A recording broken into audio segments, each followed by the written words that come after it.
Umeweza kuona namna ambavyo mambo yanavyozidi kupamba moto, na leo hii tumeweza kuona Kelma Story ameweza kuibua mjadala mwingine juu ya maisha ya bibiye Zuchu, na unaambiwa ya kwamba kuna mambo mengi ambayo yanamkwaza sana bwana mkubwa Diamond Platnumz kwenda kwa bibiye Zuhura, na wengi wao waliweza kuzungumza kwa kipindi cha nyuma ya kwamba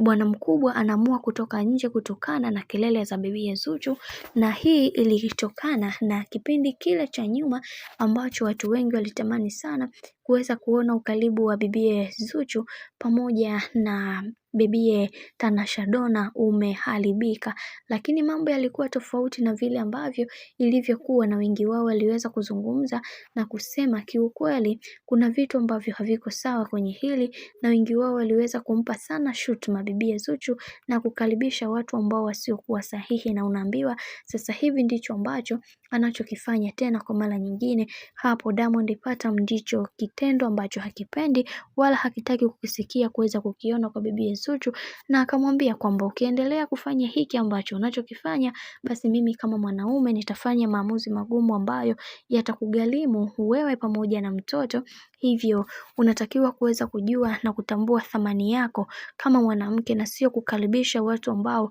wasiostahili katika hekalu lako. Hivyo unatakiwa kuweza kuwa na adabu na heshima katika maisha yako wewe pamoja na familia yako kiujumla. Na kwa upande wa bibiye Zuchu hakuwa anaelewa chochote, lakini sasa ameweza kuelewa baada ya kuweza kuibiwa mume wake na bibiye Tanasha Donna. Bwana, mambo ndo kama hivi ambavyo unavyozidi kuona mambo yanazidi kuwa mengi juu ya hiki ambacho kinachoendelea kwa sasa. Mimi naomba nikusihi kitu kimoja, kama ndo mara yako ya kwanza, basi usisahau kusubscribe, kulike, kushare pamoja na kucomment.